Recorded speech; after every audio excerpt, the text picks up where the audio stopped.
O mga kabasketball, marami na naman tayong may init na balita tungkol sa Gilas Pilipinas at sa NBA dream ng ating pambatong si Kai Sotto. Coach Tim Cone nakapili na raw ng Final 12 ng Gilas. Dumating na sa bansa ang New Zealand Tall Blacks at mas lalong exciting, may 8 NBA teams na nagpakita ng interest daw kay Kai Sotto. Pero bago ang lahat, huwag kalimutang mag-like, mag-subscribe at pindutin ang notification bell para lagi kayong updated sa lahat ng balita sa Gilas at sa NBA chase ni Kai at sa mundo ng basketball.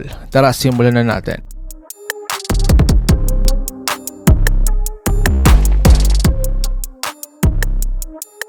Mga sports, Final 12 ni Coach Tim Cone at laban kontra New Zealand. Ayon sa veteran sports reporter na si Homer Saison, nakapili na si Tim Cone ng Final 12 para sa second window ng FIBA qualifiers. Game ready na ang Gilas at ang magkakalaban ang powerhouse ng New Zealand Tall Blacks. Lineup ng New Zealand, pinangunahan sila ng 7-footer na si Tyrell Harrison, isang solid big man na maganda ang performance sa National Basketball League or NBL Australia. Kasama rin ang malalaking katawan tulad ni Yanni Witsel, Isaac Futo. Combo bigs ang laban dito, size versus size. Walang Kai tayo pero may QMB. Oo, masakit man aminin. Ngunit hindi makakasama si Kai Sotto sa second window laban sa New Zealand at Australia. Pero may kapalit. Mga sports, pumasok si Quintin Milarbon or mas kilala natong QMB na kung saan papalit daw sa rotation. Kasama sina Junmar Fajardo, AJ Ido, tatlong bigs na kayang tumapat sa size ng Tall Blacks. Kung magawa ni QMB ang match impact ni Kai, noong huling tinalo natin ang New Zealand, may malaking tsansa ulit ang Gilas. Ayon mismo kay Coach Tim Cone, maganda ang takbo ng ensayo. May practice game pa sila para may pasok sa tamang game mode ang team. Importante rin ang step up ni Carl Tamayo, Kevin Kiambao, Dwight Ramos, Justin Brownlee. May chemistry pa ang core na ito, hindi na sila baguhan. So ngayon mga sports, sa third window babalik daw si Kai. May lumabas na impormasyon na posibleng bumalik si Kai daw sa third window. Kapag nagkasama si Kai Sotto, AJ Ido, QMB, Junmar Fajardo, iyan ang pinakamalakas na frontline combination ng Gilas sa modern era. Isang buwan lang pagkatapos ng B-League season, third window na agad, kaya mahalaga na 100%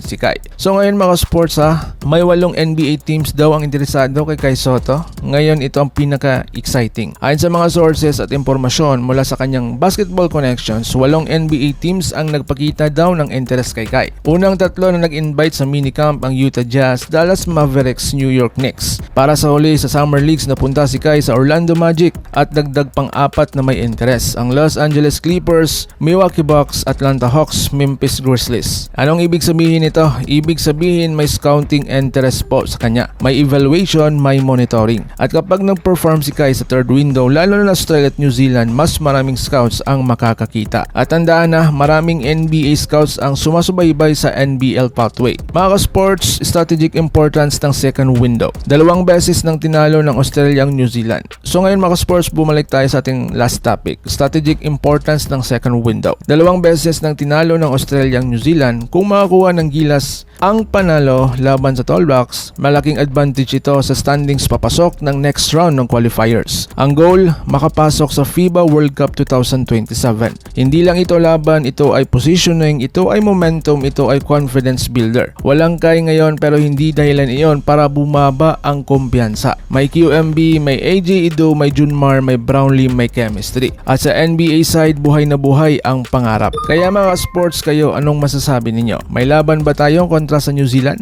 Makakapasok ba si Kai sa NBA soon? Comment your thoughts below. Like, share, and subscribe at pa-share na din para updated tayo pareho sa mundo ng basketball world. Laban Pilipinas puso, so paano?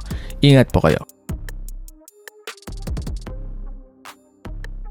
Mga ka-sports, kung hilig ninyong bumili ng mga Gilas jersey, Gilas accessories at mga gamit na pang basketball, habang nanunood po kayo sa aking mga videos, kindly check this basket on this lower part ng ating video at magpa-pop up yung ating mga items sa gilid. Mga legit po yung mga items dyan, and see to it po na makabili po kayo ahead of time kasi meron po yung mga discounts and mga promos depende po sa seller. And also, kunting suporta din as a content creator po. Salamat!